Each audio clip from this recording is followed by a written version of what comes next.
আম্মু, মামা আমাকে পড়ানোর নাম করে আমার খালি পেটে আর আমার বুকের উপরে হাত দেওয়ার চেষ্টা করে। হুম। কি বলিস এসব? বিশ্বাস করো আম্মু, মামার চরিত্র ভালো না।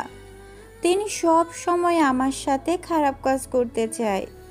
এভাবে বলতে নেই মা, উনি তোর মামা হন। মামা হয় দেখে কি উনি আমার পেটে হাত দিবেন? আর কেউ কি তার ভাগ্নেকে পড়ানোর নাম করে তার বুকের উপরে হাত রাখবে? এমন মামা থাকার চেয়ে না থাকাই অনেক ভালো। মারে, এইভাবে বলতে নেই।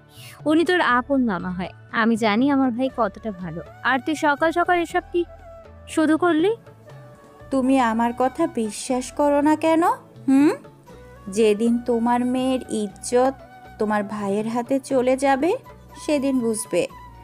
আমি আজকে আমার বাবাকে সব কিছু বলে দিব। মামাকে আমাদের বাসা থেকে বিদায় করো, নইলে আমাকেই বরং এই বাসা থেকে বের করে দাও। কিছু হলেও ইজ্জতটা তো বাঁচাতে পারবো।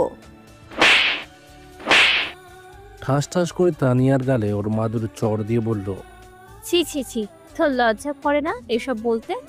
তোর মামা এখানে পড়ে আছে শুধু টাকার জন্য? সারাদিন কাজ করে, রাতে তোরে পড়ায়, আর তুই কিভাবে এসব কথা বলতে পারলি? আমাকে বিশ্বাস করবে কেন তুমি? আমি তো তোমার মেয়ে না যে আমাকে তুমি বিশ্বাস করবে।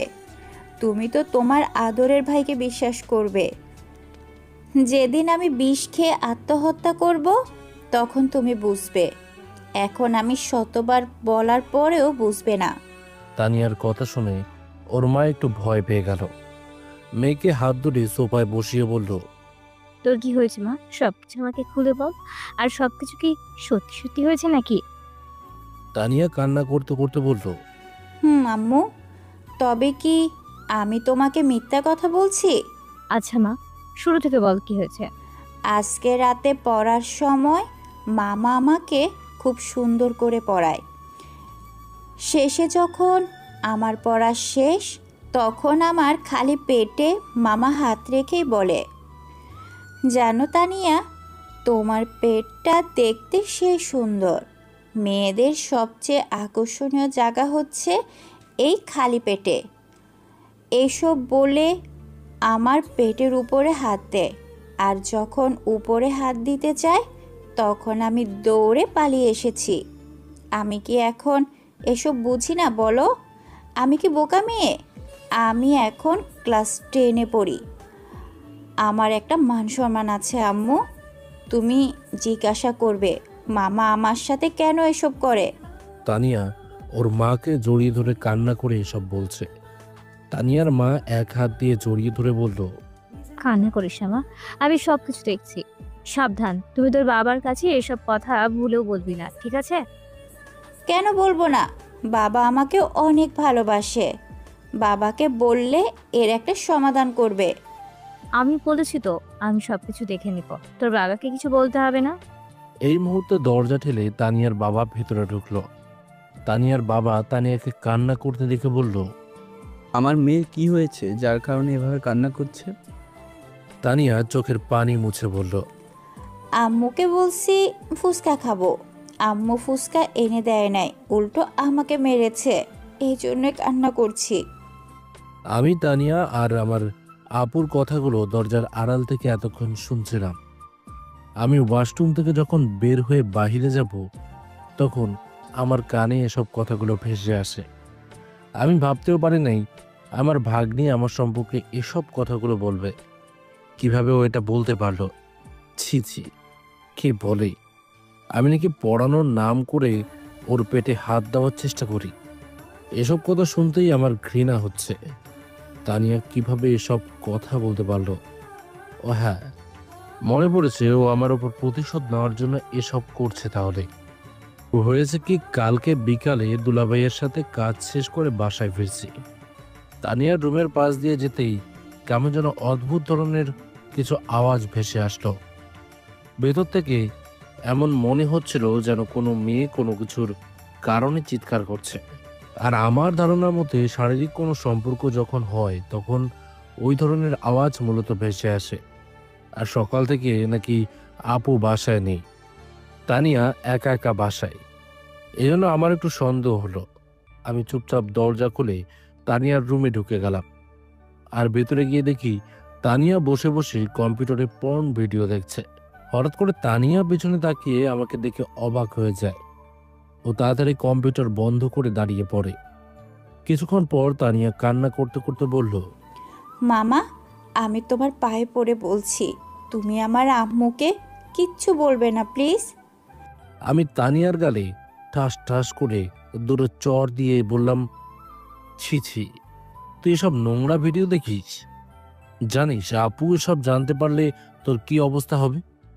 তানিয়া আমার পায়ের কাছে পড়ে বলল, আমার ভুল হয়ে গেছে মামা, আমি আর এসব দেখব না। আমি আমার আম্মুর কসম খেয়ে বলছি, আমি আর এসব দেখব না। আমাকে তুমি মাফ করে দাও প্লিজ, তুমি আম্মুকে কিছু বলবে না, ভুল হয়ে গেছে আমার। আমি তানিয়াকে তুলে ওকে চেয়ারে বসিয়ে ওর চোখের পানি মুছে বললাম, এসব দেখলে তোর কি কোনো লাভ হবে বল? বরং তোর আরো বেশি ক্ষতি হবে। তোর মতো এই বয়সটা আমারও ছিল। আমারও মন বলছিল এসব দেখতে, কিন্তু আমি কি করেছি, নিজেকে নিজেই কন্ট্রোল করেছি। তোরেও নিজেকে কন্ট্রোল করতে হবে। যখন এসব কথা মনে হবে তখন এটা চিন্তা করবি, আজকে আমার বাসায় কেউ নেই, আমি সব দেখছি, কিন্তু উপরে তো একজন আছে যিনি সবকিছু দেখছেন। আর তুই তো জানিস মৃত্যুর স্বাদ সবাইকে গ্রহণ করতে হবে। আর সেই দিন তোর কোনো কিছুই গোপন থাকবে না। এসব আর দেখিস না, তোর ব্রেনের সমস্যা হবে এসব দেখলে। মনে থাকবে তো আমি কি বলছি? তানিয়া হুঁ বলে মাথা নিচু করে আছে। আমি তানিয়ার কম্পিউটারের সামনে বসে বললাম, পাসওয়ার্ড দে। তানিয়া বলল, মামা, আমি ডিলিট করে দিব, কোনো সমস্যা নেই। আমি আবার বললাম, তোরে বলছি পাসওয়ার্ড দিতে। কিন্তু তানিয়া কোনোভাবে আমাকে পাসওয়ার্ড দিতে রাজি নয়। শেষে উপায় না পেয়ে ঠাটিয়ে ওর গালে দুটো থাপ্পড় দিলাম। আরও কান্না করতে করতে কম্পিউটারের পাসওয়ার্ড দিয়ে দিল। পর্ন ভিডিওগুলো ডিলিট করতে দেখি তানিয়াকে অনেক ছেলে মেসেজ করছে। মেসেজগুলো কেমন যেন অশ্লীল ভাষায় লেখা। আমি দাঁড়িয়ে বললাম, দাঁড়া, আজকে শুধু আপু আসুক, আমি সব কিছু বলছি। তোর এত বড় সাহস কিভাবে হয় এসব করতে? তোর কলিজা দিন দিন বেড়ে যাচ্ছে। ভাবছিলি কেউ কিছু বলছে না দেখে তুই এসব করবি? দাঁড়া, আজকে শুধু তুই আপু আসুক। এই কথা বলে আমি আমার রুমে চলে গেলাম। আজকে পরিশ্রমটা একটু বেশি করে ফেলেছি। শরীর অতিরিক্ত দুর্লভ হয়ে গেছে। এজন্য হাত মুখ ধুয়ে ঘুমিয়ে গেলাম। আর সকালে উঠে এসব কথা শুনলাম। আমি ভাবতেও পারি নাই তানিয়া বানিয়ে বানিয়ে আমার সম্পর্কে এতগুলো মিথ্যে কথা বলবে। রাতে কিছু খাই নাই, এজন্য শরীরের শক্তি কমে গেছে। কি করব এখন বুঝতে পারছি না। আবুর বাসায় 3 বছর ধরে পড়ে আছি। দুলাভাইয়ের সাথে দোকানে কাজ করি। বিনিময়ে আপু বাবাকে টাকা দেয়, কিন্তু কত করে দেয় আমাকে এসব বলে না। আমাকে শুধু মাস শেষে 500 টাকা দেয় হাত খরচের জন্য। গরিবের ঘরে জন্ম নিয়েছি, কষ্ট তো করতেই হবে। এই জন্য সবসময় মাথা নিচু করে চলি। বাবা একা সংসার সামলাতে পারে না, এজন্য আমি কাজ করি। তবে আজকে তানিয়া আমার সম্পর্কে এসব কথা বলবে আমি কখনো ভাবতেই পারি নাই। ওরে আমি কত ভালোবাসি। আরও তবে আমার আপু আমাকে অনেক ভালোবাসে। একটা কথা কি, আমি ওর ভাই। আর তানিয়া ওর নিজের মেয়ে। হয়তো আমাকে কিছুদিন পর এই বাসা থেকে বের হতে হবে, নইলে চুপচাপ আমাকে পালিয়ে যেতে হবে। এছাড়া আর কোনো উপায় নেই। হঠাৎ আপু ডেকে বলল, কিরে লাদেন, বাহিরে আয়, রাতে তো কিছু খাস নাই। আমি আপুর ডাক শুনে দরজা দিয়ে বেরোলাম। টেবিলে বসে দুলাভাই আর তানিয়া বসে নাস্তা করছে। আমি আপুর সামনে গিয়ে বললাম, আপু খিদে নেই, রাতে আসার সময় বার্গার নিয়ে এসেছিলাম। আপুর সাথে মিথ্যে কথা বললাম। আপু আমার হাত ধরে টেবিলে বসিয়ে বলল, নাটক কম করে টেবিলে বসে নাস্তা কর, এত কথা বলিস না। আর আমি জানি তুই রাতে কি খেয়েছিস। আমি আপুর কথা শুনে টেবিলে বসে পড়লাম। তবে তানিয়া শুধু বলল, জানো বাবা, আমি সেদিন নাস্তা করতে দোকানে গিয়েছিলাম, 3টা রুটি আর সাথে 1 প্লেট ডাল খাওয়াতে আমার কাছ থেকে গুনে গুনে 40 টাকা নিয়েছিল। এখন তুমি বলো, দিনে যদি একজন মানুষ 40-50 টাকার নাস্তা করে তাহলে সে মাসে কত টাকা খেলো? এর কোনো হিসাব আছে বলো বাবা? দুলাভাই হাসি দিয়ে বলল, ওদের কাজই এটা, বুঝলি মা। তাছাড়া আমাদের খিদে লাগলে তো খেতেই হবে, শক্তি ছাড়া কাজ করা যাবে মা? তানিয়া কাকে উদ্দেশ্য করে এই কথাটা বলল আমি খুব ভালো করেই বুঝেছি। আমি চুপচাপ নাস্তা শেষ করে রুমে চলে যাচ্ছি। তখন পেছন থেকে আপু ডাক দিয়ে বলল, লাদেন, এদিকে আয় তো একটু। আপুর ডাক শুনে একটু ভয় পেয়ে গেলাম। সকালে তানিয়া যেই কথাগুলো বলল, না জানি আপু আমাকে কি করে। তবে আপু আমাকে বিশ্বাস করে। আপু জানে আমি কতটা ভালো একটা ছেলে। আমি আপুর সামনে গিয়ে বললাম, আপু বল কি করতে হবে। আপু আমার হাতে একটা লিস্ট দিয়ে বলল। যা বাজার করে নিয়ে আয়। তানিয়া টেবিল থেকে উঠে আপুর হাত থেকে টাকাগুলো নিয়ে বলল, দাও তো তুমি আম্মু, টাকাগুলো আমাকে গুনে দেখি এখানে কত টাকা আছে। দুলাভাই টেবিলে বসে থেকে বলল, বাজারে যাওয়ার কি দরকার, আমার কাছে দাও, আমি আমাদের দোকান থেকে তোমার ভাইকে দিয়ে পাঠাবো নি। আপু বলল, তার আর কোনো দরকার নেই। লাদেন, তোরে যেটা বললাম সেটা কর। তানিয়া আমার হাতে টাকাগুলো দিয়ে বলল, মামা এখানে 5,000 টাকা আছে, সবগুলো একদম নতুন নোট। সাবধান, হিসাবে কোনো ভুল যেন না হয়। দুলাভাই বলল। আরে আম্মু, মামার সাথে কেউ এভাবে কথা বলে? উত্তরে তানিয়া বলল, কেউ যদি আমার সাথে বাজে ব্যবহার করে আমি এইভাবেই কথা বলি। শুধু হাতে মেরে দেখাই নাই, এটাই ভাগ্য মনে করো। আম্মুর কারণে বেঁচে আছে, নইলে কোন দিন ঘর ধাক্কা দিয়ে বের করে দিতাম। আপু তানিয়াকে ধমক দিয়ে বলল, তোর এসব কথা বলতে বলেছি? আর কি সব উল্টোপাল্টা কথা বলিস তুই? লাদেন, তুই বাজারে যা। আমি মাথা নিচু করে চুপচাপ বাহিরে চলে গেলাম। আসলে মানুষ ঠিকই বলে, গরিব হয়ে জন্ম নেওয়াটা হয়তো পাপ। তবে আমি তো তানিয়াকে ভালো করতে চেষ্টা করেছিলাম, কিন্তু ও যে আমার সাথে এসব করবে আমি ভাবতেও পারি নাই। হঠাৎ ফোনটা টুং টুং করে বাজতে লাগলো। ফোনের স্ক্রিনে তানিয়ার বান্ধবী ঋতুর নম্বরটা ভেসে আছে। এই মেয়ে আমাকে অনেক বিরক্ত করে। ঋতু আমার ভাগ্নির বান্ধবী, ওকে কিভাবে আমি বলি যে আমি ওকে পছন্দ করি? তবে মেয়েটা ভালোই সুন্দর আছে, কিন্তু আমি ওকে শুধু বলি তুমি আমার ছোট বোনের মতো। ফোনটা রিসিভ করে বললাম, ঋতু বলো কি খবর তোমার? আমার আবার কিসের খবর? আপনি তো আমাকে কল দেন না। বিজি থাকি তো, কিভাবে কল দেবো বলো? তো তোমার পড়াশোনা কেমন চলছে? এত পড়াশোনা করে কি হবে বলেন? শেষে তো আপনাকে বিয়ে করতে হবে। শোনো ঋতু, তুমি আমার ছোট বোনের মতো, এসব বলতে তোমাকে আমি না করছি না। আপনি বললেও আমি শুনবো না। আর আজকে কিন্তু আমি আপনাদের বাসায় আসছি। আপনি কোথায়? ফোন রাখো, আমার কাজ আছে, বাই। আরে আরে, শুনেন শুনেন। বলো। Love you. দূর রাখো তো, উল্টাপাল্টা কথা আরেকবার বললে তোমার ফোন আমি ব্লক করে দেব। কল কেটে দিয়ে চিন্তা করছি আমি কি আরেকবার আমার ভাগ্নিকে বুঝিয়ে দেখবো নাকি। ও হয়তো ছোট মানুষ, ভুল তো হতেই পারে। দেখি আরেকবার বুঝিয়ে। আপুর লিস্ট অনুযায়ী সবগুলো বাজার করে বাসার দিকে রওনা দিলাম। কলিং বেল বাজতেই আপু এসে দরজা খুলে দিল। আমি আপুর হাতে বাজারগুলো দিয়ে বললাম, আপু দুলাভাইকে দোকানে চলে গেছে।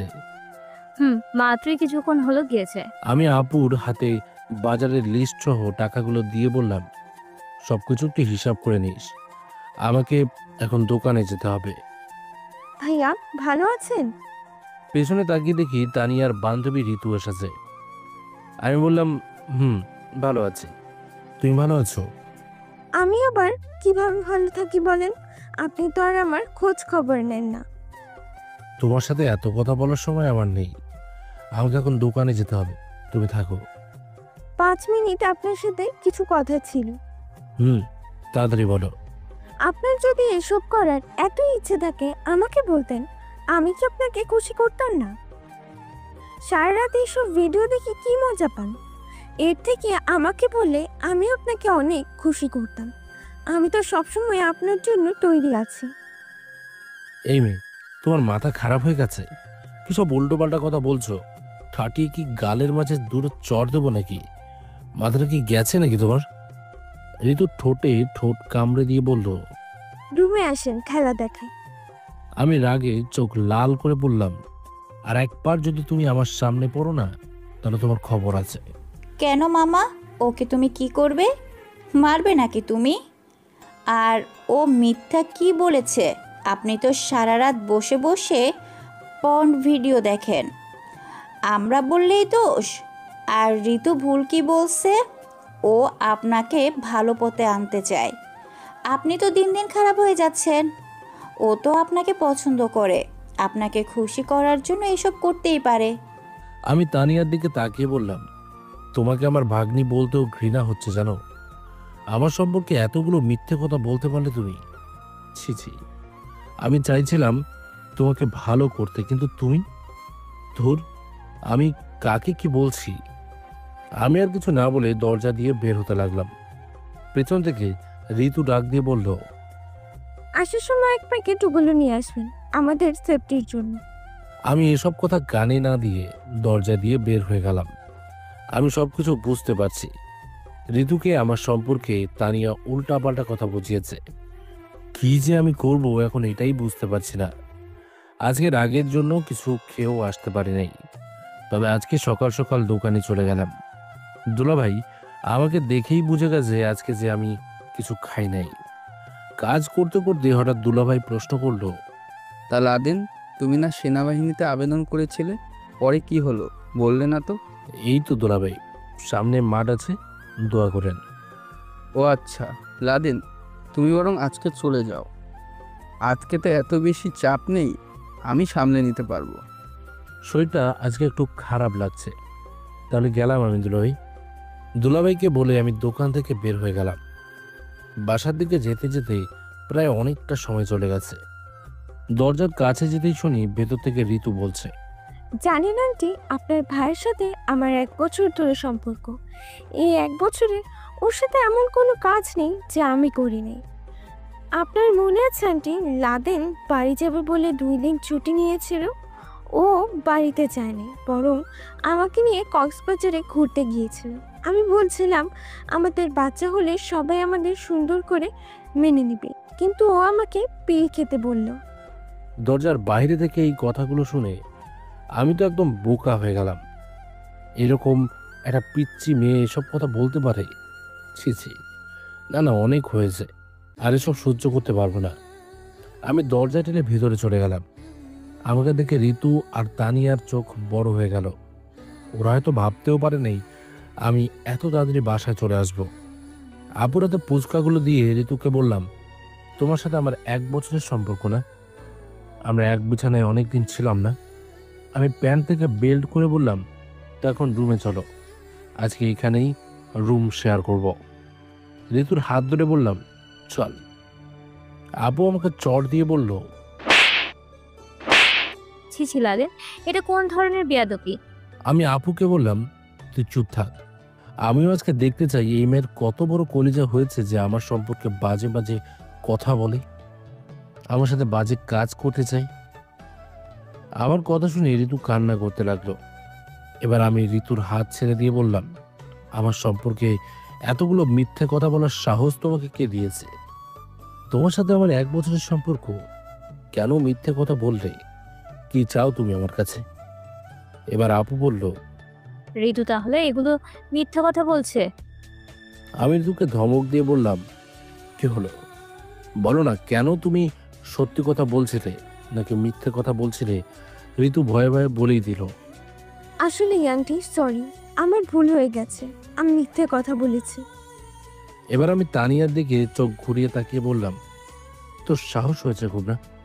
কিছু বলছি না দেখে তুই মাথায় উঠে নাচবি? আমি আপুর হাত ধরে তানিয়ার রুমে নিয়ে গিয়ে আপুকে কম্পিউটারের সামনে বসিয়ে পাসওয়ার্ড দিয়ে বললাম, মেসেঞ্জারে ঢুকে একটু চেক কর। আপু আমার কথা মতো তাই করলো, আর সব দেখে আপু রাগে ফুলতে লাগলো। আমি আপুর দিকে তাকিয়ে বললাম, তোর মেয়ে এতটা খারাপ হয়ে গেছে যে তুই বাসার বাইরে যাওয়ার পর ও বসে বসে কম্পিউটারে পর্ন ভিডিও দেখে। আর সেই দিন আমিও সব দেখে ফেলেছিলাম বলে আমার নামে উল্টো পাল্টা মিথ্যে কথা বানিয়ে বলছে। আর এখন ঋতুকে এখানে নিয়ে আসছে আমার সাথে মিথ্যা অভিনয় করতে, যাতে তুই বিশ্বাস করিস আমি খারাপ ছেলে। আপু দাঁড়িয়ে লম্বা আর মোটা একটা লাঠি নিয়ে আসলো তানিয়াকে মারতে। আমি তানিয়াকে ধরে কোনো মতে আমার রুমে নিয়ে গেলাম, না হলে আজকে আপু ওরা মেরেই ফেলতো। আপু বাইরে সোফায় বসে একা একা কান্না করছে। তানিয়া কান্না করতে করতে আমাকে বলল, মামুর বাচ্চা, তোরে যদি এই বাসা থেকে বিদায় না করতে পারি, আমার নাম তানিয়া না। তোর জন্য আম্মু আমাকে আজকে মারতে চেয়েছিল। আমি তানিয়াকে ছেড়ে বিছানার উপর বসে বললাম, আমাকে তোমার বিদায় করতে হবে না, খুব তাড়াতাড়ি আমি তোমাদের বাসা থেকে বিদায় হয়ে চলে যাব। ঋতু, ওকে ওর রুমে নিয়ে যাও। আমি রুম থেকে বের হয়ে আপুর কাছে গেলাম। আপুর পাশে বসে বললাম, এই বয়সে এসব একটু আধটু হয়ে থাকে, বাদ দে। তবে দোষটা তো অন্য কারণ নয়, দোষটা হলো তোর। তুই কেন ওকে এভাবে একা একা ছেড়ে দিস? আজকে যদি ওর উপর একটু নজর রাখতি তাহলে আর এসব হতো না। আমি তো তোরে সবসময় বলি মেয়েটা হলো তোর, ওর ভালো মন্দ দেখার দায়িত্ব তোর, কিন্তু তুই তো আর আমার কথা শুনিস না। হঠাৎ ঋতু তানিয়াকে নিয়ে এসে আপুকে বলল, আন্টি, আমি বরং তানিয়াকে আমার সাথে নিয়ে যাই। আমি ঋতুর দিকে তাকিয়ে বললাম, এই মেয়ে, তুমি কোথা থেকে এসেছো? এখানে তোমাকে দরদ দেখাতে হবে না। আর তানিয়া, তুই তোর রুমে যা, আর তুমি এখানে আসো।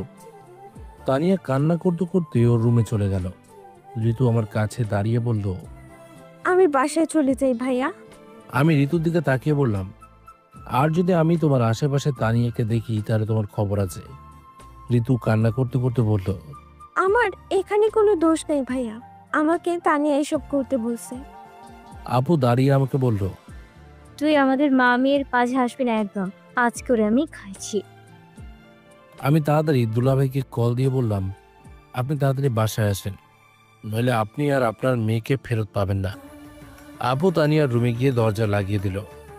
আমি এখন ভালো করেই বুঝতে পারছি আজকে আপু কি করতে পারে। আমার আপু এভাবে ভালো ঠিকই, কিন্তু ওর রাগ হলে সব কিছু একদম ভেঙে তছনছ করে দেয়। এবার আমি ঋতুর দিকে তাকিয়ে বললাম, আজকে তুমি তোমার বান্ধবীর জন্য অপমানিত হলে না বলো? এমন বান্ধবীকে লাভ আছে? ঋতু উল্টো রেগে বলল, এই মিয়া, আপনি কোনো কথা বলবেন না, আপনার জন্য আজকে এসব হয়েছে, আপনাকে আমার দেখার আছে। ও মা, তাই নাকি? তা কি মারবে আমাকে নাকি আমাকে বিয়ে করবে? আমি তো আপনাকে ছাড়বো না। আমি ঋতুর হাত ধরে নিচে বসিয়ে বললাম, এখানে তো কেউ নেই, আগের কথাগুলো কি সত্যি করে দেব নাকি? হঠাৎ দুলাভাই ভেতরে ঢুকে আমার কাছে এসে বলল, কি হয়েছে লাদেন? আগে আপনি আপনার মেয়েকে বাঁচান, গিয়ে দেখেন আপু হয়তো তানিয়াকে মারছে। দুলাভাই দৌড়ে রুমের কাছে ছুটে গেল। আমি এবার ঋতুর দিকে তাকিয়ে দাঁত কামড়ে বললাম, দোকান থেকে কি এক প্যাকেট নিয়ে আসবো নাকি? না, তার থেকে বরং চলো কক্সবাজারে যাই, ভালো আনন্দ করতে পারবো, কি বলো? এটা কিন্তু আপনার এলাকা না, আমার সাথে পাঙ্গা নেবেন না, নইলে আপনার খুব খারাপ অবস্থা করে দিব। এখানকার চেয়ারম্যানের ছেলে কিন্তু আমার পেছনে ঘুরে। ও মা, তাই নাকি? তোমার তাহলে এত পাওয়ার, আর আমি এটা জানি না। আমি তো ঠোঁট ধরে আমার ঠোঁট লাগিয়ে দিলাম, হালকা করে একটা কিস করলাম ওকে। কিছুক্ষণ পর ওকে ছেড়ে দিয়ে বললাম, আমি তোমার সাথে খারাপ কিছু করতে চাই নাই, কিন্তু তুমি আমাকে এমন কিছু করতে বাধ্য করলে। এখন যা পারো তাই করতে পারো, যাও। ঋতু কান্না করতে করতে বাহিরে চলে গেল। মনে মনে বললাম, এই কাজটাকে আমি ঠিক করেছি? হয়তো না। হঠাৎ দেখি আমার ছোট বোন কল করেছে। আমি ফোন রিসিভ করে বললাম, আপু বলেন। ভাইয়া, আমি না একটু ভুল করে ফেলেছি। কি হয়েছে তাই বল। আমি আজকে সকালে আম্মুর সাথে ঝগড়া করেছি, কিন্তু এখন আম্মু আমার সাথে কথা বলে না। কি নিয়ে ঝগড়া করলি? আম্মু আমাকে বলে আমি নাকি বাবার মতো দেখতে কালো হয়েছি, আমাকে নাকি কোনো ছেলে বিয়েই করবে না। আমি আমার ছোট বোন মাহির কথা শুনে হাসতে হাসতে বললাম, এই নিয়ে তোর আম্মুর সাথে ঝগড়া করতে হয়? কি যে বলবো তোরে আমি। তুই আমাকে নিয়ে মজা করছিস ভাইয়া? আচ্ছা সরি সরি আপু, আর বলবো না, হয়েছে। হয়েছে। এখন আমার আপুর কাছে দে তো, আপুর সাথে কথা আছে। আপু এখানে নেই, ভেতরে আছে, পরে কল দেবো নি। আচ্ছা, আর তুই আসবি কবে? এই হয়তো সবকিছু ছেড়ে চলে আসতে হবে, মনে হয় এখানে বেশি দিন চাকরি করা যাবে না। ভাইয়া, আম্মু আর আব্বু মিলে মাঝে মধ্যে দেখি তোর বিয়ে নিয়ে আলোচনা করে। এত তাড়াতাড়ি বিয়ে করে আমি কি করব?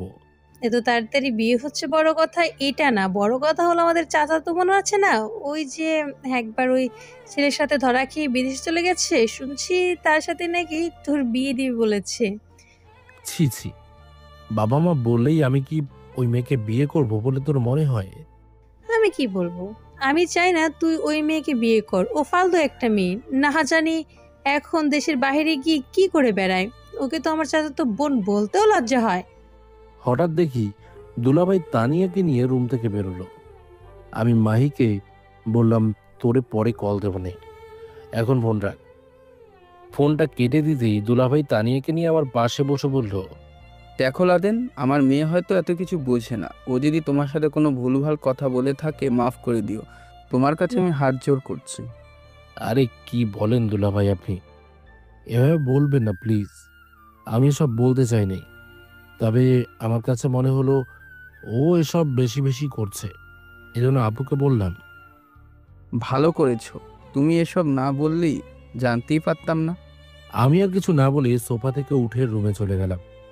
আজকে হয়তো কারো মুড ঠিক নাই, এই জন্য আর রুম থেকে বের হই নাই। রাতে দেখি আপু রান্না বান্না কিছুই করে নাই। মনে মনে বললাম, কেন যে আমি এসব বলতে গেলাম। কিচেনে গিয়ে দেখি রান্না করা তরকারি কাছে আমি শুধু শুধু বসিয়ে দিলাম গ্যাসের চুলায়। রান্না করে সবকিছু টেবিলে গুছিয়ে রেখে আপুর রুমে চলে গেলাম। গিয়ে দেখি আপু এক কোনায় বসে আছে, আর দুলাভাই তানিয়াকে নিয়ে আর এক কোনায় বসে আছে। আমি শুধু বললাম টেবিলে খাবার দেওয়া আছে, এখন যদি রাগ করে না খাস আমিও খাবো না। রাগ পরে করে এভাবে বসে রাখিস তোরা, এখন আয় খেয়ে নেই। দুলাভাই ইশারা করে বলল, তুমি তোমার বোনকে নিয়ে যাও, আমরা আসছি। আমি আপুর হাত ধরে বললাম চল। আপু বলল, তুই গিয়ে খেয়ে নে, আমি খাবো না। আমি আপুকে জোর করে টেবিলে নিয়ে গেলাম। আমি আপুকে নিজ হাতে খাইয়ে দিলাম। পরে আমি অল্প কিছু খেয়ে রুমে চলে গেলাম। আর ভেতরে ফোনটা আবার বাজতে লাগলো। আমি ফোন রিসিভ করে বললাম, আরে ঋতু যে, কি মনে করে কল দিলে? কেন, আমি আমার বয়ফ্রেন্ডকে কল দিতে পারি না? এত কিছু হয়ে যাওয়ার পরেও আমার মনে হয় না তুমি আমার সাথে এভাবে মধুর ভাষায় কথা বলবে। ঋতু উপাস থেকে হাসি দিয়ে বলল, আপনি দিন গণনা শুরু করে দেন। হয়তো আপনি বাঁচতেও পারেন, আবার হয়তো আপনি মারাও যেতে পারেন। মনে হচ্ছে যেন হুমকি দিচ্ছ। আমি কাউকে হুমকি দিই না, সরাসরি ভয় দেখাই। আর সে যদি ভয় না পায় তাহলে আমি সেই ব্যবস্থাও করে দিই। ও তাই নাকি? আচ্ছা আমি তৈরি আছি, আমিও দেখতে চাই তুমি আমাকে কিভাবে ভয় দেখাও। আপনার কলিজাটা অনেক বড় হয়ে গেছে, খুব তাড়াতাড়ি ওটা ছোট করে দিব, চিন্তা করবেন না। দেখাই যাবে, এখন ফোন রাখ, ঘুমাবো। আশেপাশে দেখে ঘুমাবেন, কারণ কখন কোন দিক দিয়ে আপনাকে কেউ মারতে আসে এর কোনো হিসাব নেই। আমি আর ঋতুর কথা না শুনে ফোনটা কেটে দিলাম। তবে এখন আমার কেমন যেন একটু ভয় হচ্ছে। আমি জানি ছেলেরা মেয়েদের জন্য সবকিছু করতে পারে। এই তো কয়েকদিন আগে একটা ছেলের হাসার জন্য খুন হয়েছে, তাও আবার বিনা অপরাধে। ওই ভাইয়ের দোষ ছিল, তিনি কেন ওই মেয়েগুলোর সামনে হেসেছিল। মেয়েদের জন্য ছেলেরা কি না করতে পারে ভাবতেই মনের ভেতরে অজানা একটা ভয় কাজ করছে। আচ্ছা তবে কি আমি ঋতুর কাছে মাপ চাইবো? ধুর, আমি কি সব চিন্তা করছি। ও তো পিচ্ছি একটা মেয়ে, ও আবার আমার কি করবে? এসব চিন্তা করতে করতেই ঘুমিয়ে গেলাম।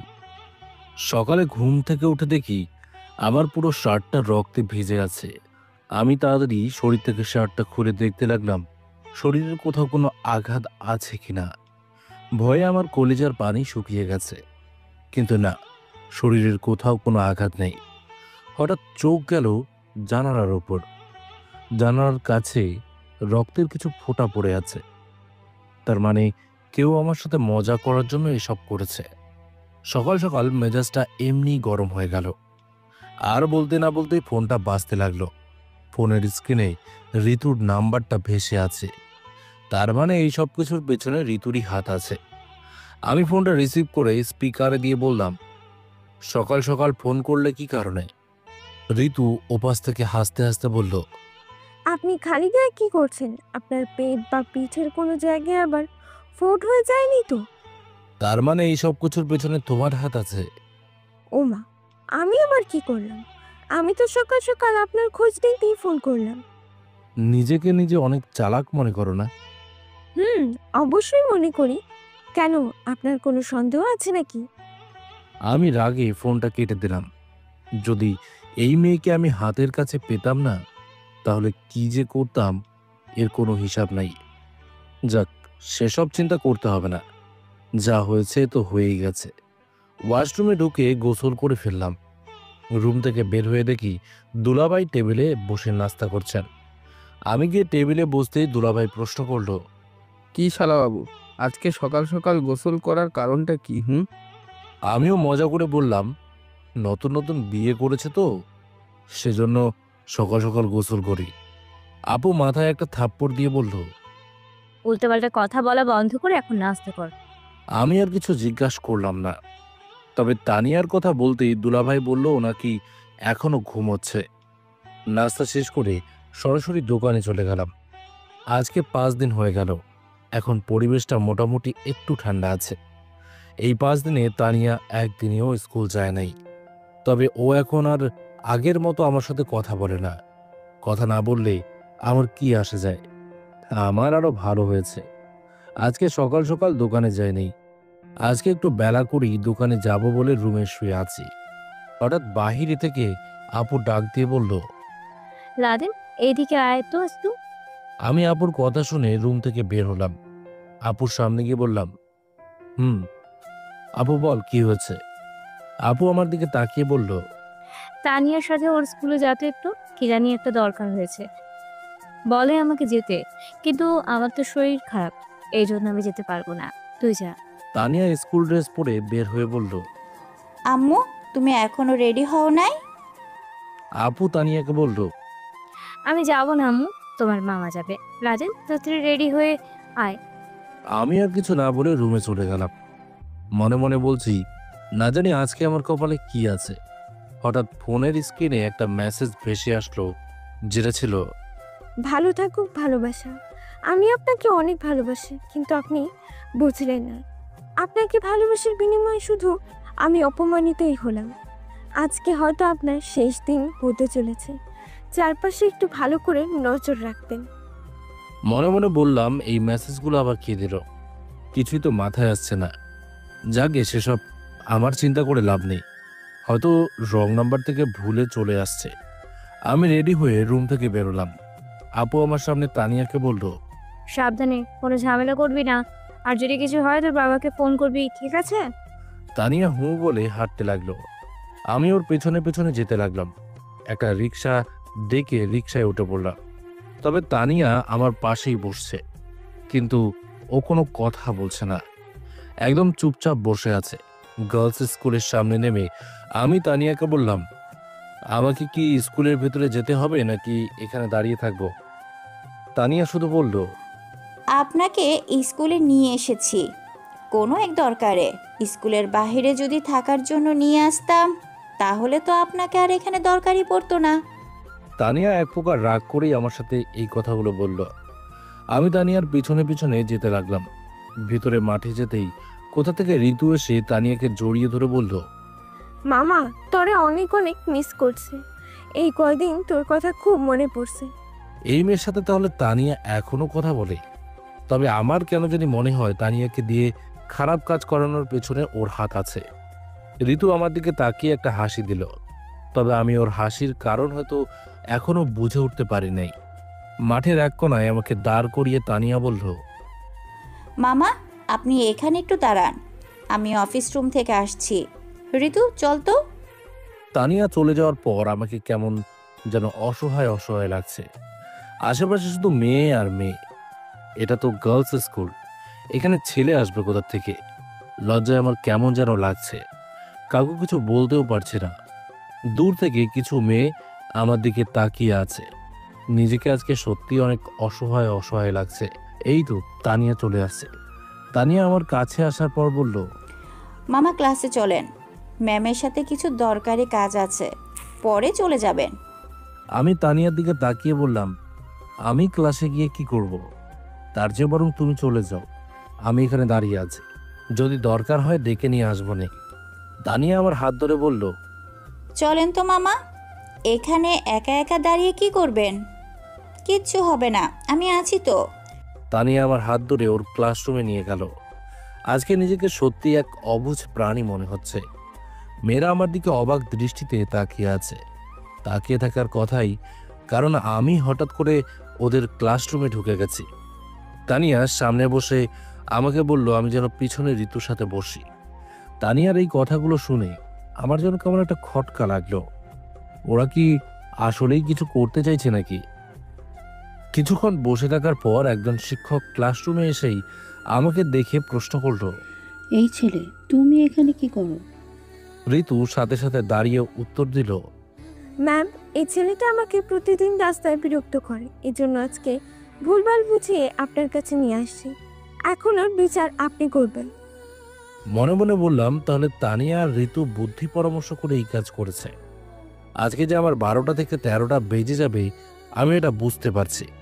ক্লাস টিচার আমাকে কিছু না বলে ঋতুকে বলল, আমি ক্লাসটা আগে শেষ করি, পরের বিচার করছি। আর তুমি এই ছেলেকে ভুলভাল বুঝিয়ে এখানে নিয়ে এসে ভালো একটা কাজ করেছো। এখন আপনাকে সবার সামনে অপমানিত করব। যদি পারেন স্কুল থেকে বের হয়ে দেখান। এখানে আমি যে কোনো কিছু করতে পারবো না এটা আমি শিওর। এজন্য ঋতুর পাশে চুপচাপ বসে আছি। ঋতুকে বললাম, তুমি ক্লাসের বাইরে যা পারো তাই করবে, আমি কিছু বলবো না, প্লিজ। তাও আমাকে এখান থেকে বের করে দাও। ঋতু হাসি দিয়ে দাঁড়িয়ে বলল, আর মুহূর্তের ভেতরে মুখটা কালো করে দিয়ে কান্নার ভাব করে বলল, ম্যাম, এই ছেলে আমার গায়ে হাত দেওয়ার চেষ্টা করছে। আমি আপনাকে আগেই বলছি ওর বিচার আগে করতে, কিন্তু আপনি সেটাও করলেন না। ম্যাডাম ঋতুকে বুঝতে বলে আমাকে বলল, এই ছেলে, তুমি দাঁড়াও। এমন কিছু করবে এসব আমার ধারণার বাইরে। আমি মাথা নিচু করে দাঁড়িয়ে গেলাম। ম্যাম আমাকে প্রশ্ন করলো, এই মেয়েটা তো তোমার ছোট বোনের মতোই, ওকে কেন তুমি বিরক্ত করো? হ্যাঁ, যদি তোমার বোনের সাথে কেউ এমন করে তাহলে তুমি কি সেটা সহ্য করতে পারবে? আমি যেই কিছু বলবো তার আগে কে যেন আমার পা ধরে জোরে একটা টান মারলো, আর আমি আমার নিজের ভর সামলাতে না পেরে ঋতুর ওপর গিয়ে পড়লাম। আর তখন ঋতু চিৎকার দিয়ে বলল, ম্যাম, আপনাদের সামনে এই ছেলে আমার ইজ্জত নষ্ট করে দিবে, আপনারা কিছু করেন প্লিজ। ঋতু এই কথাটা বলতে দেরি হলো, আর ক্লাসের মেয়েরা আমার উপর ঝাঁপিয়ে পড়তে দেরি হলো না। দর্শকের মায়ের তো বোঝেন কেমন হয়, তাও আবার ক্লাসের সব কয়টা মেয়ে মিলে আমাকে মারছে। আমি শুধু মাথা নিচু করে চুপচাপ সহ্য করছি। যে যেভাবে ইচ্ছে সেভাবে মারছে। হঠাৎ কিছু স্যার এসে আমাকে বাঁচালো, আর আমার কপাল থেকে রক্ত গড়িয়ে পড়ছে। স্যারেরা আমাকে কোনো মতে বুঝিয়ে শুনিয়ে মাঠের বাহিরে বের করে দিয়ে বলল, আর কোনোদিন যেন তোমাকে স্কুলের আশেপাশে না দেখি। মেয়েদের মার খেয়ে আমার শরীরের শক্তি কমে গেছে। ভাবিনি কখনো ঋতু আমার সাথে এমন কিছু করতে পারবে। হঠাৎ করে ঋতু আর তানিয়া আমাকে ধরে একটা অটোতে তুলে নিল। ঋতু আবার কানের কাছে মুখ নিয়ে বলল, একদম কোনো কথা বলবি না, আমার হাতে কিন্তু চাকু আছে, বেশি কিছু করলে ওইটা তোর পেট বরাবর বসিয়ে দেবে। আমাকে ওরা ধরে একটা নিরিবিলি বাসার সামনে নিয়ে গেল। আমাকে ভিতরে নিয়ে একটা চেয়ারের সাথে বেঁধে দিল। তানিয়া ঋতুকে বলল, তুই যা পারিস তাই কর, আমি কাউকে কিচ্ছু বলবো না। ও যেন আমাদের বাসায় আর যেতে না পারে, তুই সেই ব্যবস্থাটা করে দিস। আরে তুই কোনো চিন্তা করিস না, আমি সব কিছু দেখে নিব, তুই এখন বাসায় চলে যা। তানিয়া একবারেও আমার দিকে ঘুরে তাকিয়ে দেখে নেই, ও বরং চুপচাপ হেঁটে হেঁটে চলে গেল। তানিয়া যাওয়ার পর ঋতু আমাকে একটা কাপড়ের টুকরো নিয়ে আমার কপালের রক্ত মুছে দিয়ে বলল, তোর খুব বেশি কষ্ট হচ্ছে না রে? আমি তো তোরে সকালে মেসেজ করেছিলাম যে আশেপাশে কেউ আছে কি না এটা একটু দেখে আসতে, কিন্তু তাও করলি না। আমি ঋতুর দিকে চোখ তুলে তাকিয়ে বললাম, এমনটা না করলেও পারতে। তোমার কি লাভ আমার সাথে এসব করে? ঋতু ওর শরীর থেকে ওড়না ফেলে দিয়ে একটা সিগারেট জ্বালিয়ে বলল, তোর জীবন এখন আমার হাতে জানিস, তবে আজকে তুই চাইলেও বাঁচতে পারবি না। যদি মারার ইচ্ছে থাকে মেরে ফেল, আমি কিছু বলবো না। ঋতু সিগারেট ফেলে আমার কোলের ওপর বসে ওর ঠোঁট দিয়ে আমার ঠোঁটের ওপর আক্রমণ চালালো। জানি না এভাবে কতক্ষণ চললো, তবে যখন ঠোঁট থেকে রক্ত বের হতে লাগলো তখন ও মুখ সরিয়ে বলল, কিরে, সেদিন না তুই আমাকে জোর করে কিস করলি, তো আজকে এত ভয় কেন তোর চোখে মুখে? আমি কখনোই ভয় পাই না, তবে তোমার মতো পিচ্ছি একটা মেয়ে আমার সাথে এমন কিছু করবে আমি এটা ভাবতেও পারিনি। ঋতু আমার শরীর থেকে শার্ট খুলে আমার বুকের লোমগুলো একটা একটা করে টান দিয়ে ছিঁড়তে লাগলো। আমি কষ্টে চিৎকারও করতে পারছি না, কারণ ও আমার মুখে ওড়না চেপে দিয়েছে। বুকের লোমের গোড়া থেকে ছোট ছোট রক্তর ফোঁটা শরীর বেয়ে ধীরে ধীরে নিচে পড়ছে। হঠাৎ করে ঋতু দাঁড়িয়ে ঋতুর শরীর থেকে সমস্ত কাপড় খুলে উলঙ্গ হয়ে গেল। আমার মুখ থেকে ওড়না সরিয়ে বলল, কিরে, এখন আমাকে কেমন লাগছে? আমি ওর দিকে তাকিয়ে বললাম, বাজারে নষ্টা মেয়েগুলো আছে না, ওদের থেকেও আরো বেশি খারাপ লাগছে তোমাকে। আমার কথা শুনে ঋতু আমাকে চেয়ারের সাথে লাথি মেরে নিচে ফেলে বলল, কুত্তার বাচ্চা, তোর কত বড় সাহস, আমাকে তুই নষ্ট বলিস? এই কথা বলে ঋতু আমাকে নিচে ফেলে যেভাবে ইচ্ছে সেভাবে মারতে লাগলো। কিছুক্ষণ পর ঋতু আমাকে ছেড়ে দিয়ে একটা চেয়ারে বসে বলল, তোর জায়গায় যদি আজকে অন্য কেউ হতো তাহলে হয়তো এতক্ষণে আমার ইজ্জত লুটে নিত, আর তুই। আমার শরীরের অনেক জায়গা থেকে রক্ত বেরোতে লাগলো। নিচ থেকে মুখ তুলে ঋতুর দিকে তাকিয়ে বললাম, কোনোদিন যদি আমি তোদের সামনে পাই ছাড়বো না, এটা মনে রাখিস। ঋতু আমার কথা শুনে দাঁড়িয়ে বলল, তাই নাকি? পাশ থেকে ঋতু বিষের বোতল নিয়ে আমার ওপর ঢেলে দিল। আমি ব্যথায় যন্ত্রণায় জোরে একটা চিৎকার দিয়ে বললাম, ওহ মাগো, আমি শেষ। ঋতু পা দিয়ে আমার মুখ চেপে ধরে বলল, একদম চুপ, কোনো কথা বলবি না, কথা বললেই কেটে ফেলবো। এভাবে নিচে পড়ে কতক্ষণ ছিলাম তা বলতে পারি না। ধীরে ধীরে ব্যথার যন্ত্রণায় আমার চোখ বন্ধ হয়ে গেল। তবে শেষ মুহূর্তে আমার আম্মুর হাসি মুখটা সামনে ভেসে উঠল। খুব করে আমি বাঁচতে চেয়েছিলাম, কিন্তু ঋতু আমাকে বাঁচতে দিল না। এইদিকে আমার চোখ বন্ধ হয়ে গেছে দেখি ঋতু রীতিমতো প্রায় অনেকটাই ভয় পেয়ে গেল। ও ভাবতেও পারে নাই ওর রাগের কারণেও হয়তো আমাকে মেরে ফেলতে পারে। ঋতু তাড়াতাড়ি কাপড় পরে আমাকে কি করবে তাই চিন্তা করছে। হঠাৎ ঋতুর মাথায় একটা আইডিয়া এলো। এটা তো নির্জন একটা জায়গা, এখানে কি করলো, এটা আবার কে দেখবে? এই জন্য ঋতু খুব সতর্কের সাথে রুম থেকে বের হয়ে গেল। আর যাওয়ার আগে ও কোনো প্রমাণ রাখে নাই, সবগুলো সাথে নিয়ে গেছে। হঠাৎ করে কিসের যেন একটা শব্দ আমার কানে ভেসে আসলো, আর তখনই আমি চোখ খুলে সামনে তাকিয়ে দেখি আমি নিচে পড়ে আছি, আর আমার থেকে কিছুটা দূরে বিষের বোতলটা পড়ে আছে। শরীর থেকে বিষের গন্ধটা যেন যাচ্ছেই না।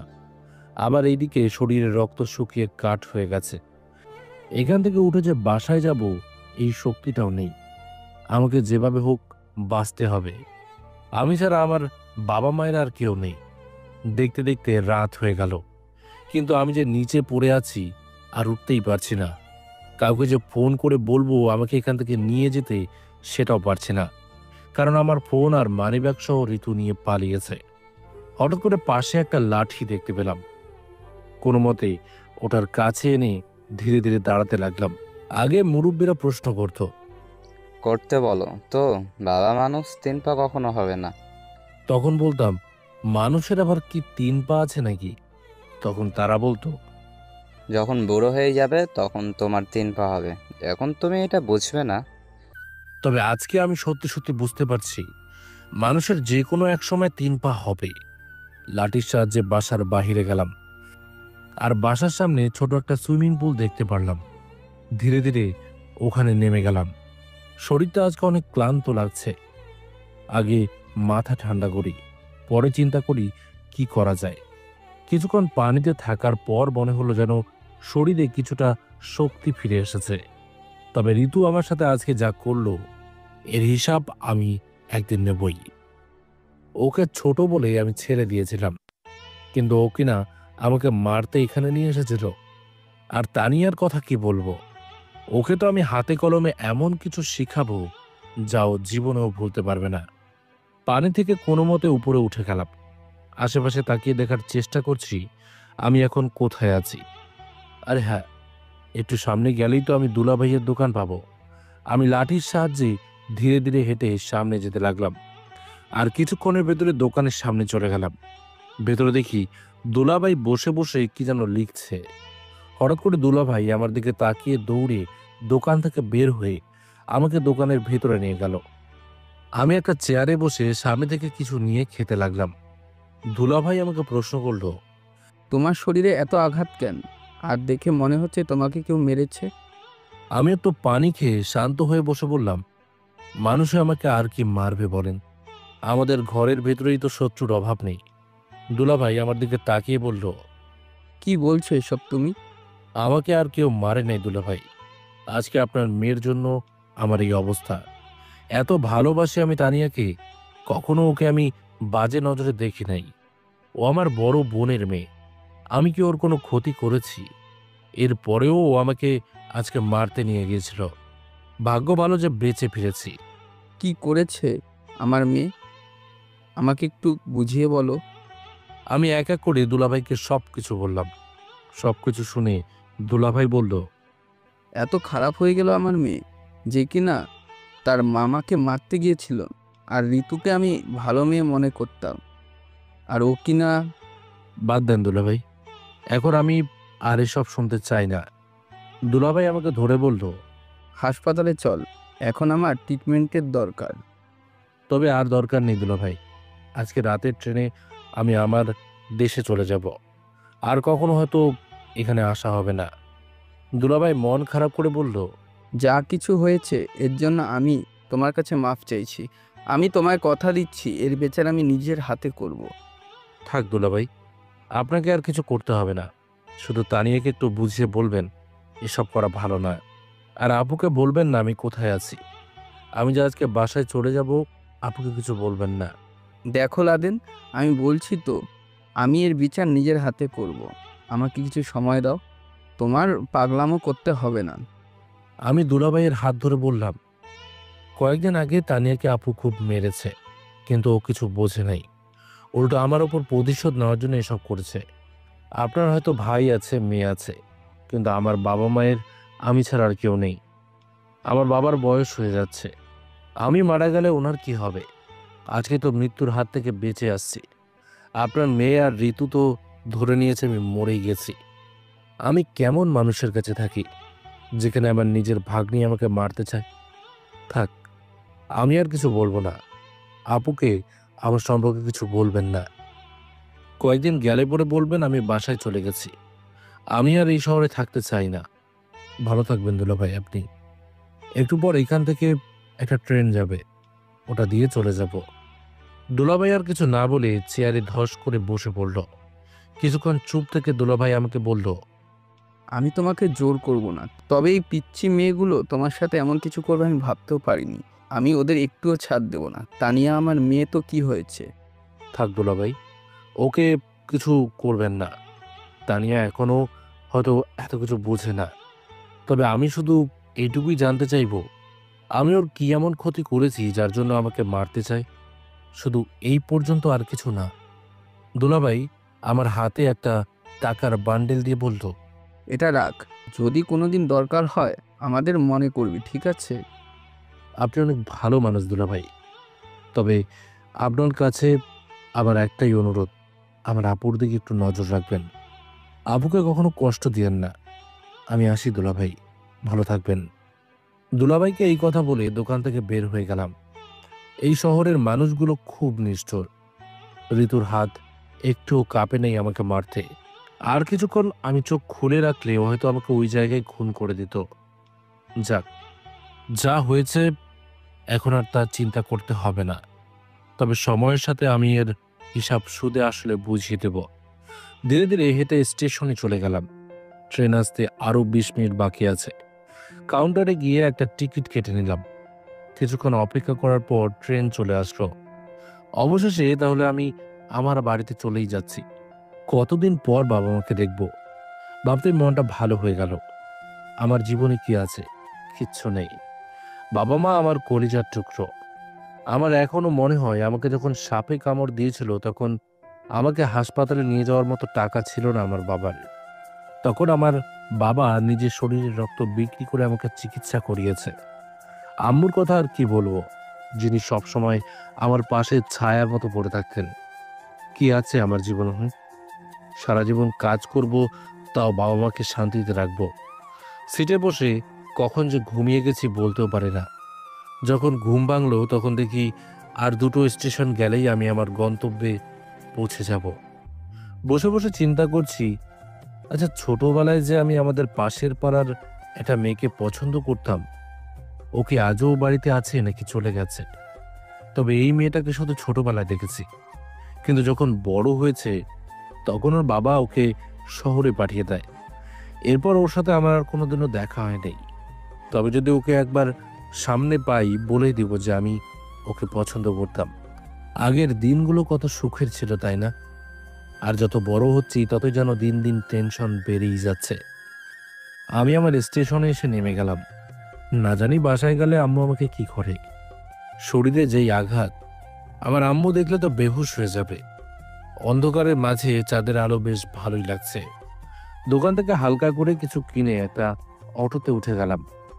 তবে এখন আমি বাসায় যাব ঠিকই, কিন্তু কাউকে কিছু বলবো না। চুপচাপ আমি আমার রুমে গিয়ে ঘুমিয়ে পড়লাম। আমার রুমে ছোট একটা জানালা আছে।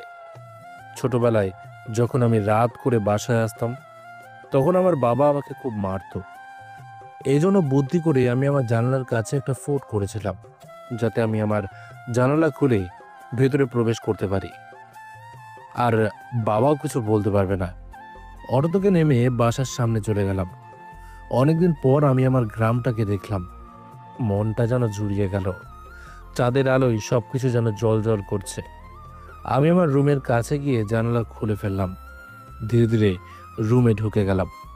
রুমের লাইট অন করতেই দেখি আমার রুমটা একদম পরিষ্কার পরিচ্ছন্ন করা। আমি বুঝছি আমার ছোট বোন আমার রুমটা সবসময় পরিষ্কার করে রাখে। কাপড় চেঞ্জ করে রুমের লাইট বন্ধ করে ঘুমিয়ে গেলাম। সকালে দরজার কটকট আওয়াজে ঘুম ভাঙলো। বাইরে থেকে আম্মু বলছে, চোরের বাচ্চা চোর, তুই আমার ছেলের রুমে কি করিস? তাড়াতাড়ি রুমের দরজা খোল, নইলে তোর খবর আছে। আমি কথা দিচ্ছি, তুই যদি পালিয়ে না গিয়ে দরজা খুলে দিস তাহলে হয়তো বেঁচে যাবি, নইলে আমি তোরে গুলি করে মারবো। আম্মুর কথা শুনে আমি হাসতে লাগলাম। আমি বিছানা থেকে উঠে দরজার কাছে চলে গেলাম।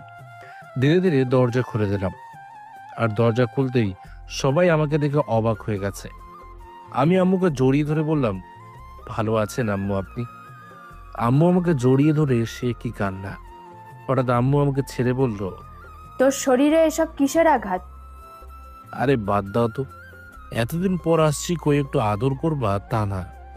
পাশ থেকে মাহি বলল, দেখ ভাইয়া, একদম কথা ঘোরানোর চেষ্টা করবি না। তোর শরীরে এসব কিসের আঘাত তাই বল। কারা তোর সাহস যে আমার ভাইকে এভাবে মারে? আমি আম্মুকে সরিয়ে ভেতরে গিয়ে একটা চেয়ার টেনে বসে বললাম, এসব শুনতে হবে না আম্মু। মনে করো এটা একটা অ্যাক্সিডেন্ট। এখন ভাত দাও, খিদে পেয়েছে। আম্মু আমার কাছে বসে আমার কপালে চুমু দিয়ে বলল, বাবা, তোর কি হয়েছে তাই বল। তোর বাবা এসে দেখে যদি তোর এই অবস্থা হয়েছে তাহলে আমাকে বকা দেবে। আম্মু এসব শুনলে তোমার মন খারাপ হবে। মাহি রুমে গিয়ে দেখ, তোর জন্য একটা গিফট এনেছি। মাহি আমার পাশে দাঁড়িয়ে বলল, গিফট পরে নিব, আগে বল তোর কি হয়েছে। আমি বুঝেছি ওরা আমাকে এত সহজে ছাড়বে না, তো কি আর করব। আম্মুকে সত্যি কথাই বলে দিলাম। আম্মু সব শুনে শান্ত হয়ে বসে আছে, কিছু বলছে না। আর বলবে কিভাবে? তানিয়া তো আমার আপুর মেয়ে। আমি আম্মুকে বললাম, বাদ দাও আম্মু, আমি চলে আসছি, আর যাব না ওদের বাসায়।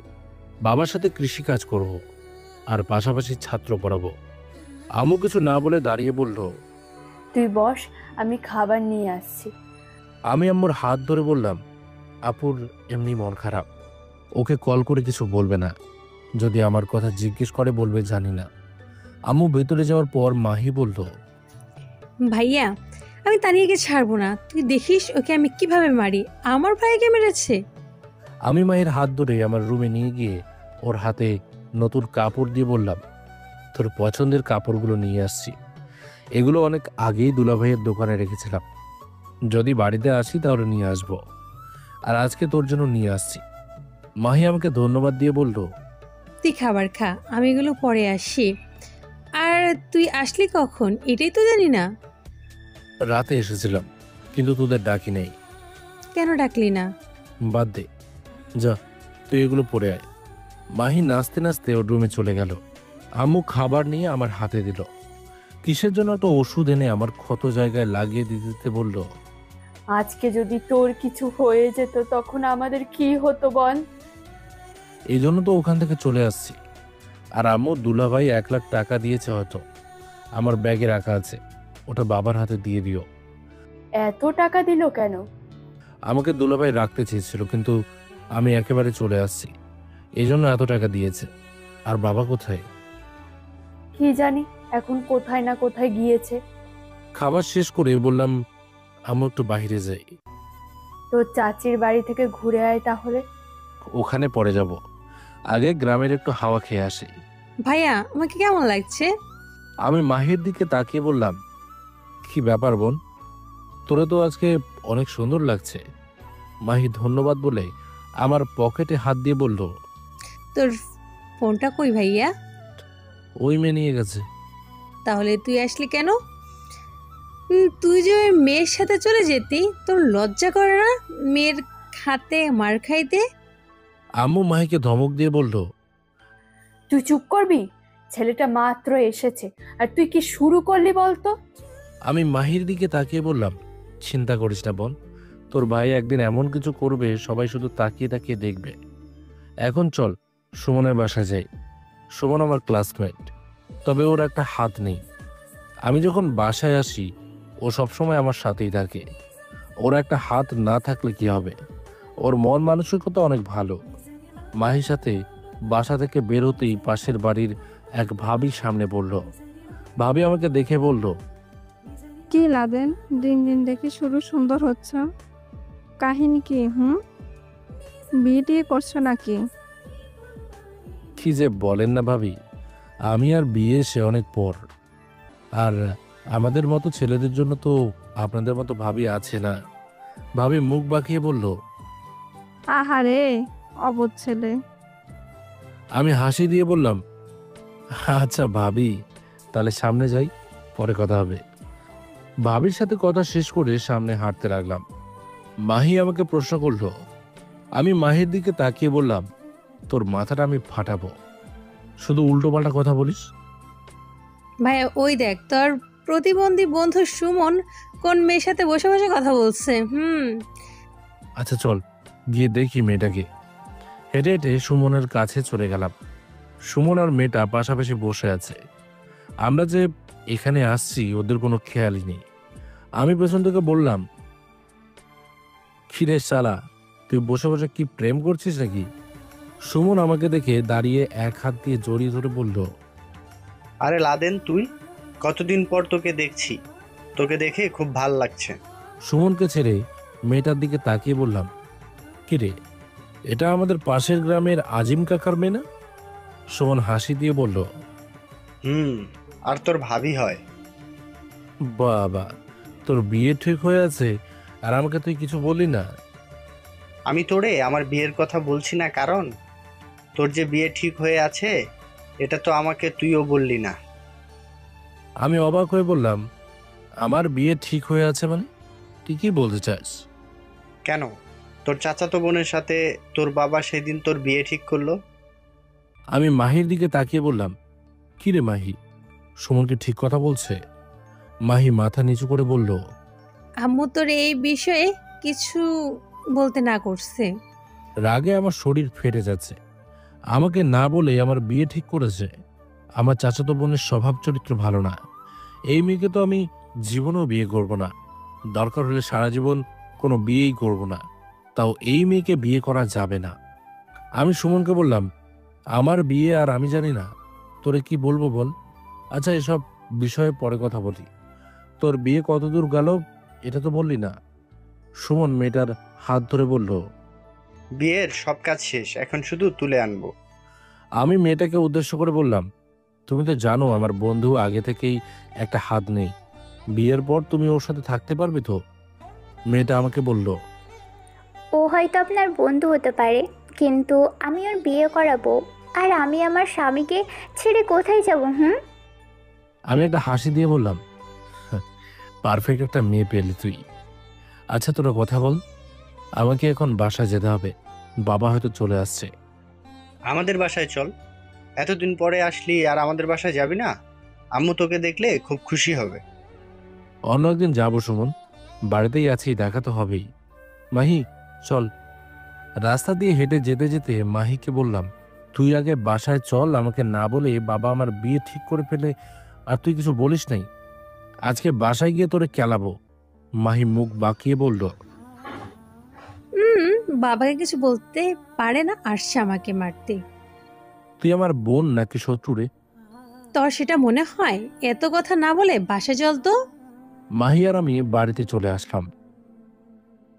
বাড়ির ভেতরে গিয়ে দেখি বাবা সহ আমার চাচাতো ভাই রাসেলের চেয়ারে বসে আছে।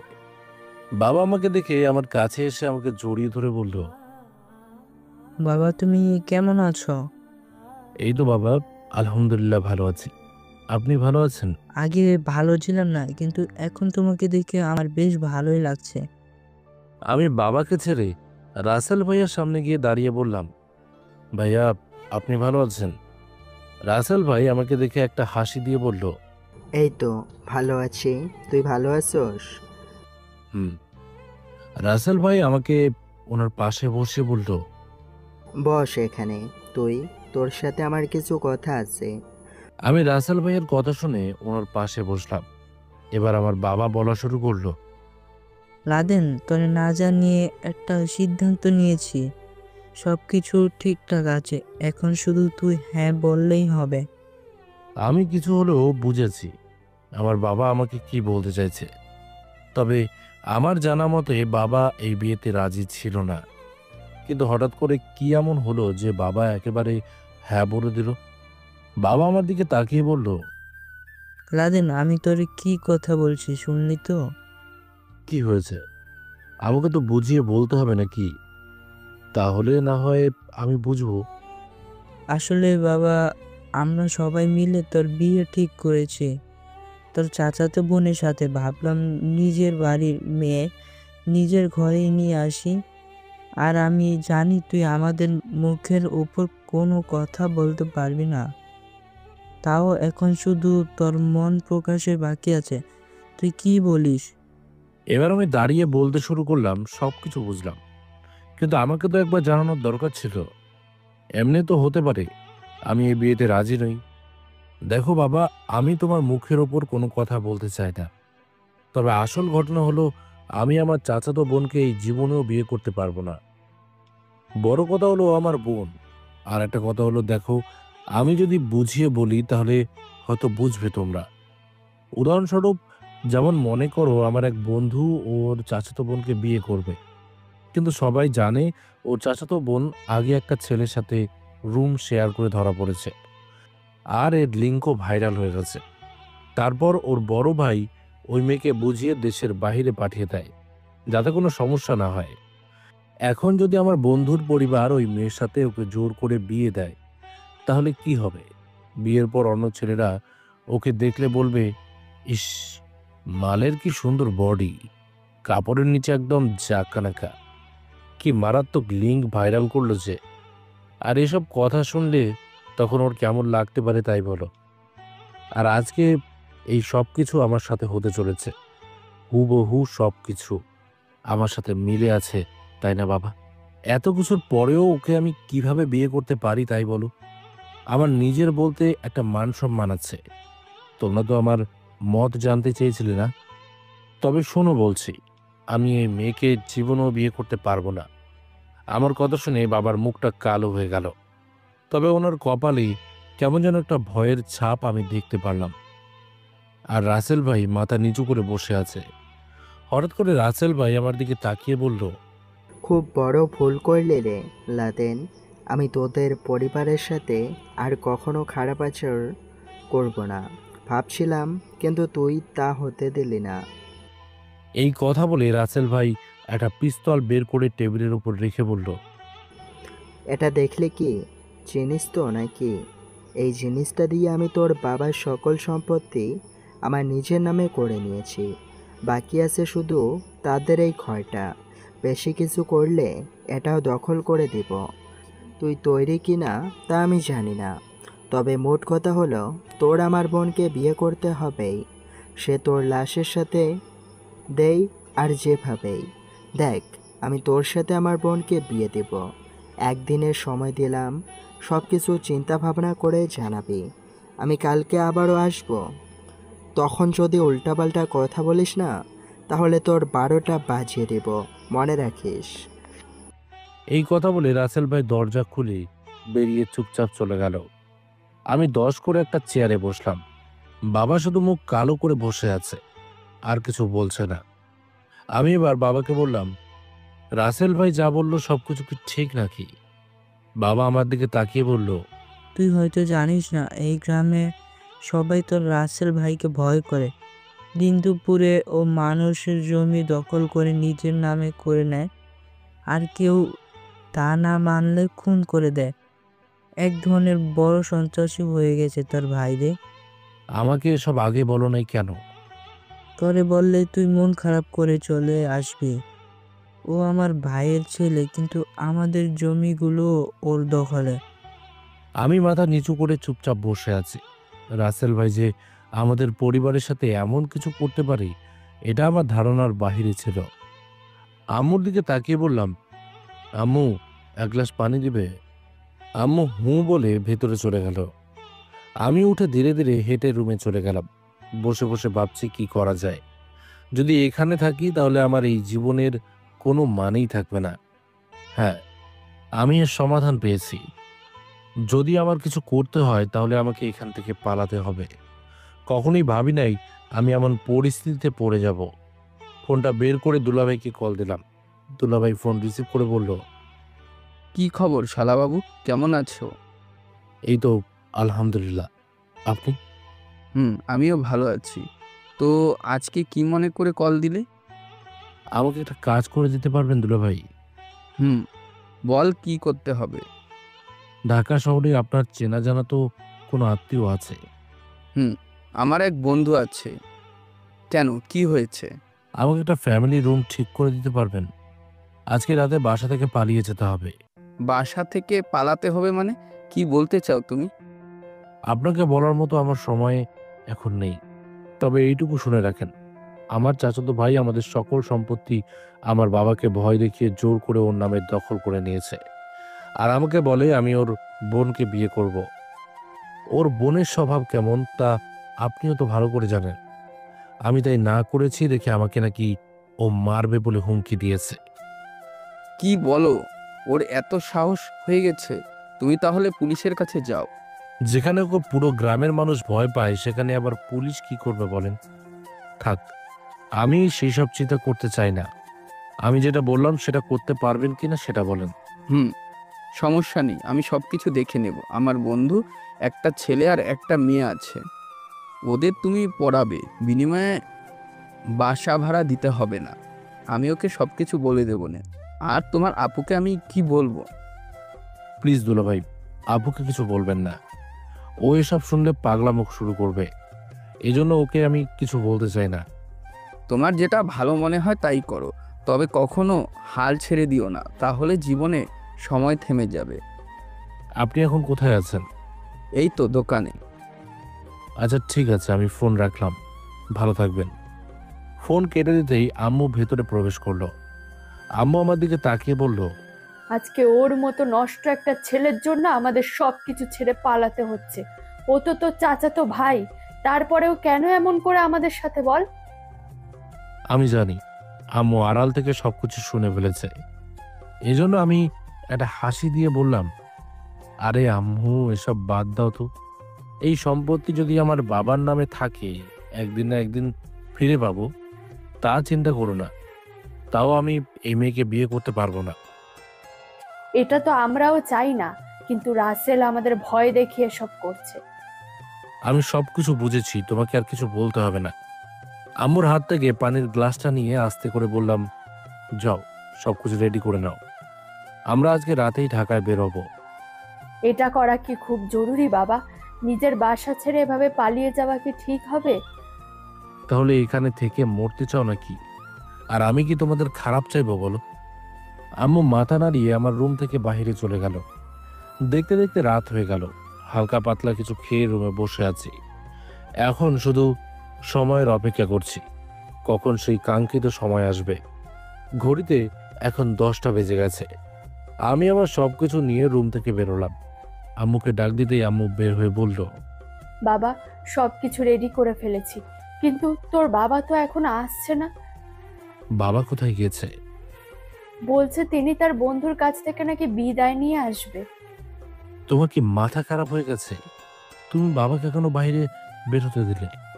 মাহি আমার দিকে তাকিয়ে বলল, তুই তো রাগ করিস কেন? আমার না গেলে কি হয় না?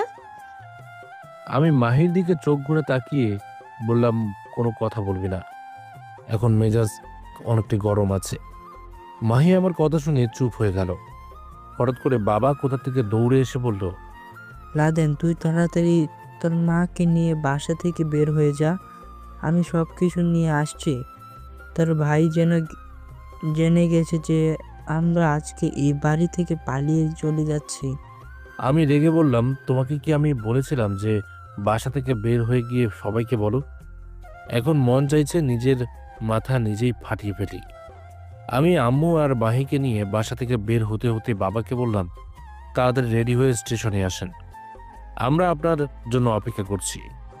আমি আম্মু আর মাহিকে নিয়ে বের হয়ে গেলাম। স্টেশনে গিয়ে বসে আছি, কিন্তু বাবা এখনো আসছে না। ধুর, কেন যে বাবাকে একা রেখে চলে আসলাম।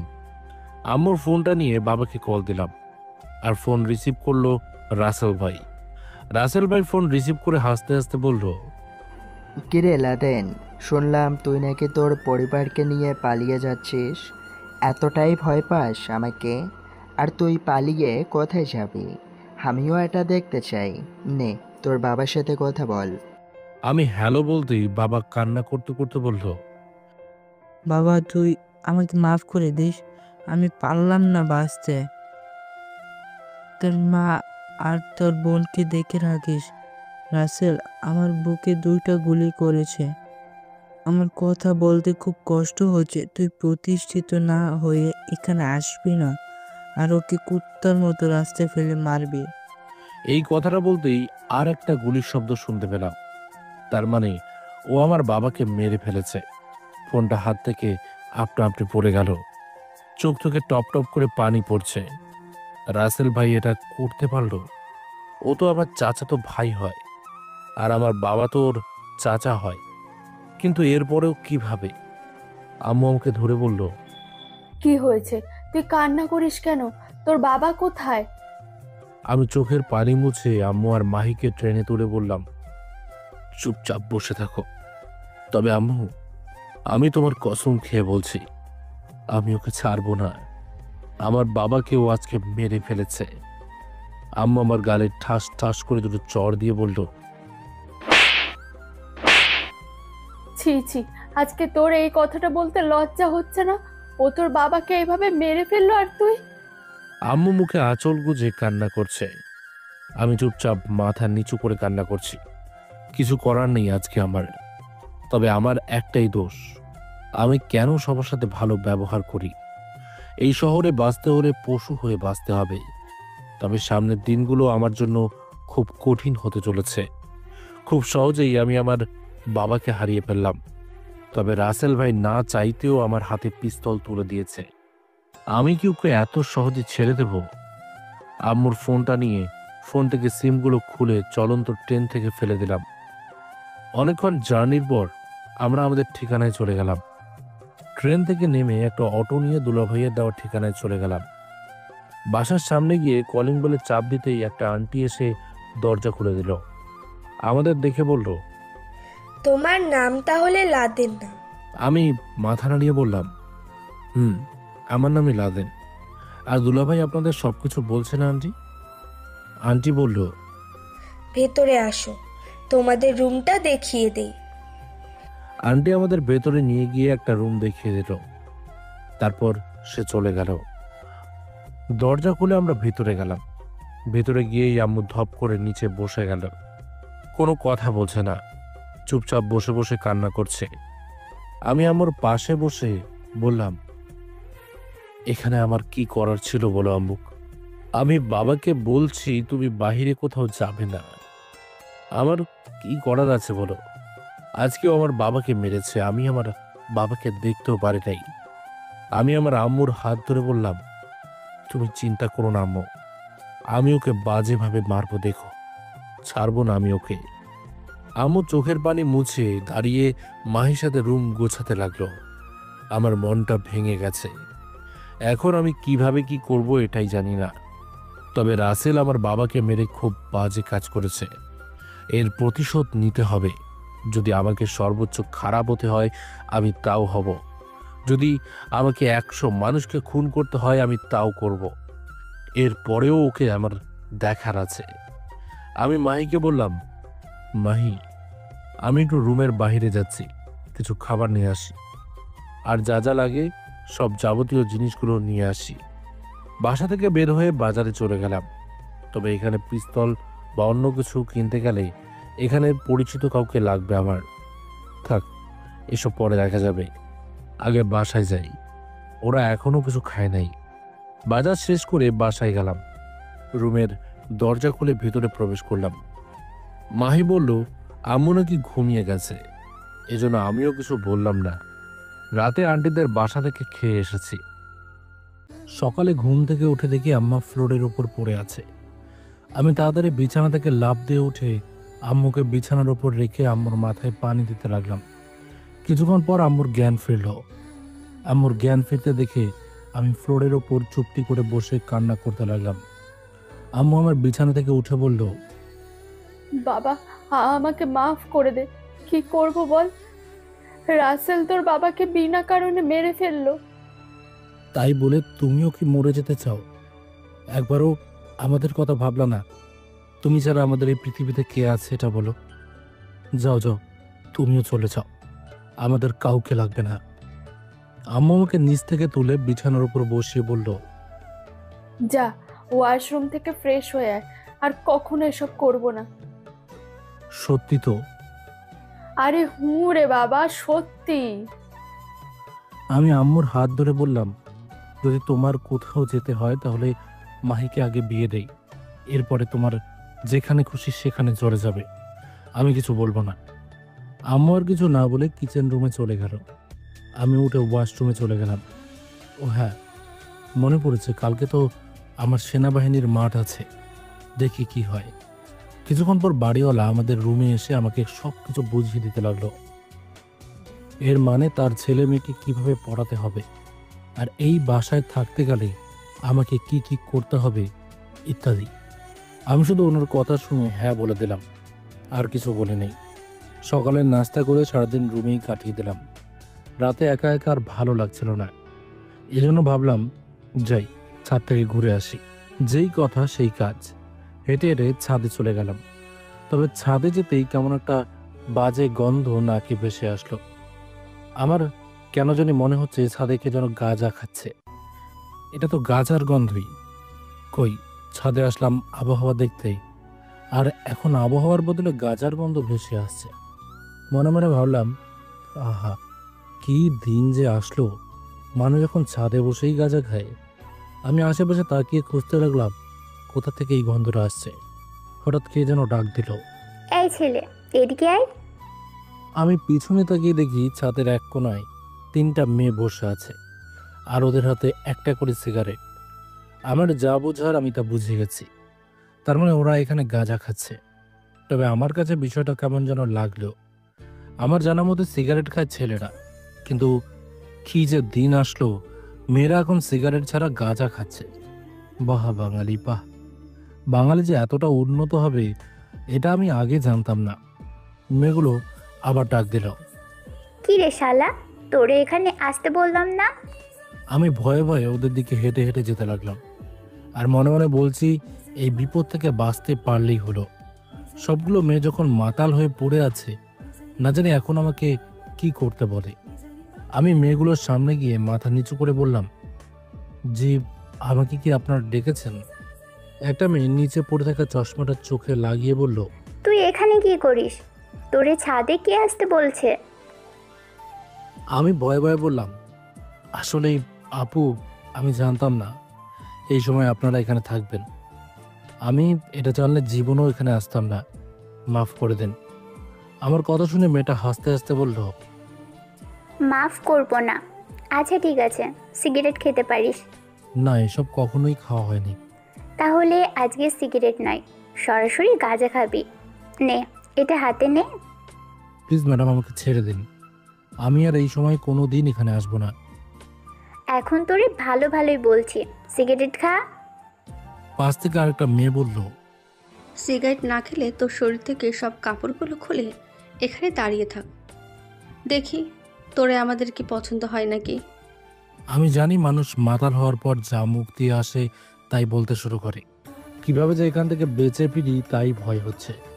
হঠাৎ পেছন থেকে কে যেন আমার হাত ধরে বলল, এই ছেলে, তুমি এখন থেকে চলো। আর পেছনে ফিরে তাকিয়ে দেখি এটা আমাদের বাড়িওয়ালা আন্টি।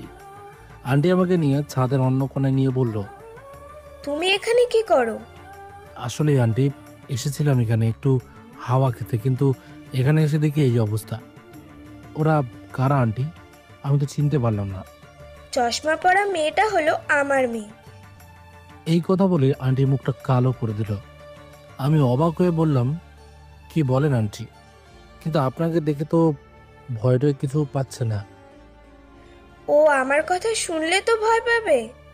এখনো বড় হয়েছে, যা ইচ্ছা তাই করে বেড়ায়। আমি ওকে কত কিছু বলে বুঝিয়েছি, কিন্তু তাও শুনে না। এখন ওর মন যা চায় তাই করুক, আমি আর না করি না। বলতে বলতে এক প্রকার বিরক্ত হয়ে গেছি আমি। তাই বলে আন্টি ও এসব করবে? একসময় তো ও আপনাদের হাতের বাইরে চলে যাবে, তখন যা ইচ্ছা তাই করবে, তখন আরো বিপদে পড়বেন আপনি। কি আর করব বাবা বলো, আমার কিছু করার নেই। বড়লোক বাবার মেয়ে তো, টাকা পয়সার অভাব নেই, এই জন্য এমন করে। তাহলে ওকে টাকা পয়সা দেওয়া বন্ধ করে দেন। তোমার আঙ্কেলকে বললেও শুনে না। থাক, বাদ দাও, নিচে চলো। চলেন। আন্টির সাথে নিচে গেলাম। নিচে যেতে যেতে বললাম, আগামীকাল আমার সেনাবাহিনীর মাঠ আছে, তারপর থেকে আমি আপনার মেয়েকে পড়াবো। আমি রুমে এসে দেখি আম্মু বসে বসে কি জানি দেখছে, আর মাহি বসে বসে আম্মুকে কি জানি দেখিয়ে দিচ্ছে। আমি আর কিছু বললাম না। মাঝরাতে উঠে আমি তৈরি হয়ে নিলাম। আমাকে আগেই ওই জায়গাতে যেতে হবে, নইলে পরে মাঠ করতে পারবো না। আম্মুকে বলে বের হয়ে গেলাম। কাঙ্ক্ষিত জায়গায় যেতে যেতে একদম সকাল হয়ে গেল। দোকান থেকে হালকা কিছু খেয়ে রেডি হয়ে মাঠে চলে গেলাম। এখানে আমার মতো অনেকেই এসেছে। মনে মনে শুধু এটাই চিন্তা করছি, জীবনে কিছু করতে হলে তো রিস্ক তো নিতেই হবে। ধীরে ধীরে সেনাবাহিনীরা মাঠের কাজ শুরু করে দিল। তবে মাঠের ভেতরে গিয়ে এক জায়গায় আমার চোখ আটকে গেল। এখানে চেয়ারে যে লেডিস একটা মেজর বসে আছে, তাকে কেন যেন আমার চেনা চেনা লাগছে। আমি ধীরে ধীরে হেঁটে একটু সামনে চলে গেলাম, ওনাকে ভালো করে দেখতে লাগলাম। আর যখন ওনাকে কাছ থেকে দেখলাম তখন তো চিনেই ফেলেছি, এই মেয়ে আর কেউ না, আমার ছোট কালের না বলা ভালোবাসা, যাকে ছোটবেলায় আমি এতটা পছন্দ করতাম, আজকে সে নাকি এখানে মেজর হিসাবে বসে আছে। এই অল্প বয়সে কিভাবে কি করলো? তবে আমি এই একটাই মাঠ করতে পারবো, পরে আমার বয়স শেষ। আমার কেন জানি মনে হচ্ছে এই মেয়ে আমার সিনিয়র হবে বয়সের তুলনায়, কিন্তু আজকে তাকে দেখে আমার আবার নতুন করে ভালো লাগা শুরু করেছে। তিনি কতটা না সুন্দর হয়ে গেছে। ছোটবেলায় এতটাও সুন্দর ছিল না, এখন যতটা সুন্দর লাগছে। আমি ভুল তো এক জায়গায় করেছি, তাকে প্রপোজ না করে শুধু তার পিছনে পিছনে ঘুরেছি। তবে আমার তাকে নিয়ে সব চিন্তা ভাবনা করা উচিত না। আজকে আমার তাকে ম্যাডাম বলে ডাকতে হবে। তবে তিনি কি আজও আমাকে চিনতে পারবে? হয়তো না। হঠাৎ পাশ থেকে অন্য একজন মেজরকে বলতে শুনলাম, নিতু ম্যাডাম, তাহলে আমরা মাঠের কাজকর্ম শুরু করি। তিনি হুম বলে কিসের কাগজ নিয়ে দেখতে লাগলো। মনে মনে বললাম, এত বছর পর তার নামটা আমি জানতে পারলাম। ছোটবেলায় তার পিছনে ঘুরতে ঘুরতে তার নামটাই জানা হলো না। তবে আজকে আমাকে সবকিছু ভুলে যেতে হবে। এখন তিনি সেনাবাহিনীর মেজর, আর আমি এখানে আসছি মাঠ করতে। কোথায় তিনি আর কোথায় আমি? তবে হঠাৎ নিতু ম্যাডাম চোখ তুলে আমার দিকে তাকালো। আমি মাথা নিচু করে পিছনে সবার সাথে গিয়ে বসে পড়লাম। নিতু ম্যাডাম কিছুক্ষণ আমার দিকে তাকিয়েছিল। তবে আমি জানি না তিনি কি আজও আমাকে চিনতে পেরেছে কিনা। হয়তো চিনে নাই। মানুষকে আমি বলতে শুনেছি, যখন মানুষের টাকা পয়সার অভাব হয় না, তখন মানুষ নিজের আত্মীয় স্বজনকে চিনতে পারে না, আর বাকি রইল অন্য মানুষ। টাকায় হয়তো সবকিছু পরিবর্তন করে দেয়। কিছুক্ষণ পর 3-4টা গাড়ি ভেতরে ঢুকলো। তবে আমি মাথা নিচু করে মনে মনে বলছি, আমাকে এখন সর্বোচ্চ চেষ্টা করতে হবে। আমি বিশ্বাস করি আমার কপালে যা আছে তাই হবে। এজন্য আমি চিন্তা ভাবনা বাদ দিয়ে দিলাম। দিন শেষে সবকিছুর মাঝে টিকে গেলাম। এখন শুধু রেজাল্ট দেওয়ার আশায় বসে আছি। জানি না আমি এসব কিভাবে করতে পেরেছি। তবে আমি শুধু এটাই জানি, আমার ভেতরে আলাদা একটা বিশ্বাস তৈরি হয়েছিল যে আমি সবকিছু করতে পারবো। হ্যাঁ, আমাকে দিয়েই সবকিছু হবে। যখন রেজাল্ট প্রকাশ করলো তখন সবার আগে আমার নাম ছিল। আমি যে এখন কতটা খুশি হয়েছি বলার বাহিরে। ভাবি নাই এমন করে কখনো স্বপ্নগুলো পূরণ হয়ে যাবে।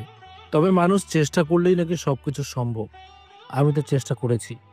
সবশেষে আমাদের ট্রেনিং ডেট বলে দিল কবে কি করতে হবে। যখন আমি মাঠ থেকে বের হব তখন কেন জানি মনে হলো আমার নিতু ম্যাডামের সাথে একবার কথা বলা দরকার। কিন্তু আমাকে হয়তো এখন এই সুযোগ দেওয়া হবে না। তবে আমি নিতু ম্যাডামের দিকে তাকিয়ে আছি। দূর থেকে আমি ওনাকে দেখছি। নিতু ম্যাডাম তার কাজ নিয়ে ব্যস্ত। তবে আমি নিতু ম্যাডামকে আজকে দেখে এটাই বুঝেছি, উনি অনেক রাগী মানুষ। ওনাকে দেখে সবাই কেমন যেন ভয় পায়। তবে উনি কি আজও আমাকে চিনেছে কিনা তা নিয়ে আমার এখনো সন্দেহ আছে। আমি মাঠের বাইরে চলে গেলাম। বটন ফোনটা হাতে নিয়ে সুমনের নাম্বারে কল দিলাম। আমি সুমনকে কল দিতে চাই নাই, তবে আমার কিছু তথ্য দরকার ছিল ওর কাছ থেকে। সুমন ফোন রিসিভ করে বলল, হ্যালো আন্টি। সুমন, আমি লাদেন। ও তুই? তোর আম্মু আমার নম্বর ব্লক করে রেখেছে। তোরে তো খুঁজেই পাওয়া যাচ্ছে না। আর সবচেয়ে খারাপ কথা হলো, ওই রাসেল ভাই তোর বাবাকে বাজেভাবে মেরেছে। আমি ভাবতেও পারি নাই তোর বাবাকে এভাবে মারতে পারবে। তুই যেখানেই থাকিস না কেন, বাসায় আর আসবি না, নইলে সমস্যায় পড়ে যাবি। খুব শীঘ্রই আমি আমার গ্রামে ফিরে আসব, তবে খুব ভয়ঙ্কর রূপে। তুই কোনো চিন্তা করিস না। রাসেলকে এমনভাবে মারবো মানুষ ওকে দেখলেই ভয় পাবে। এখন তোর কাছে কিছু জানার ছিল। বল। তুই তো জানতি আমি ছোট থেকেই একটা মেয়ের পিছনে ঘুরতাম। সুমন আমার কথা শুনে হাসতে হাসতে বলল, শালা, ওই কথা আর বলিস না। তুই তো ভিতর একটা ডিম। আমি তোরে কত করে বললাম যা তুই ওকে প্রপোজ করে দে, কিন্তু সেটা করলি না। আর এখন ওই মেয়ে নাকি সেনাবাহিনীর মেজর। তুই কিভাবে জানিস? আমার বউ তো ওদের গ্রামে, ওর মুখ থেকে শুনেছি। ওদের নাকি খুব টাকা পয়সা, আর মেয়েটা নাকি দিনরাত 24 ঘন্টা পরিশ্রম করত, সেই জন্যই হয়তো সফল হয়েছে। তবে তুই প্রপোজ না করে ভুল করলি। আচ্ছা সুমন, ও কি আমাকে দেখলে চিনতে পারবে? হয়তো পারবে, আবার হয়তো না, কারণ তুই ওকে খুব বিরক্ত করতি ছোটবেলায়। কিন্তু হঠাৎ এই কথা কেন? আমি আজকে ওকে নিজের চোখে দেখেছি। কি? আর আমার চাকরি হয়ে গেছে রে। তুই তো জানতি আমার সেনাবাহিনীর চাকরি করার খুব ইচ্ছে। অবশেষে সেটা পূরণ হয়েছে। যাক, শুনে খুশি হলাম। আর তুই আমার নাম্বার ব্লক করে দিস। রাসেল আমার ফোন দিয়ে হয়তো তোরে খোঁজাখুঁজি করতে পারে। আচ্ছা, করবো না। আর ওই মেয়েটার নাম কি? কেন, তুই জানিস না? জানি তো। এরপরেও তুই বল। আমি যদি না চিনে থাকি। সুমন হাসি দিয়ে বলল, কি যেন বলছিলি? ও হ্যাঁ, মনে পড়েছে, ওর নাম নিতু। থাক, আর তোর বলতে হবে না, আমি বুঝে গেছি। তোরে জিজ্ঞেস করেছিল কি? আমাকে হয়তো তিনি চিনেন না, আবার জিজ্ঞেস করব কিভাবে? আমাদের গ্রামে মাঝে মাঝে আসে। তবে আমি কি তোর কথা? না না, তোর কিছু বলতে হবে না। আচ্ছা ফোন রাখ, আমি এখন গাড়িতে আছি। চাকরি তো পেয়ে গেলি, আমাদের আবার ভুলে যাস না। কখনোই না, বন্ধু বানাই তো বন্ধু। আচ্ছা, ফোন রাখলাম। ফোন কেটে বাসার দিকে যেতে লাগলাম। যেতে যেতে প্রায় অনেক রাত হয়ে গেছে।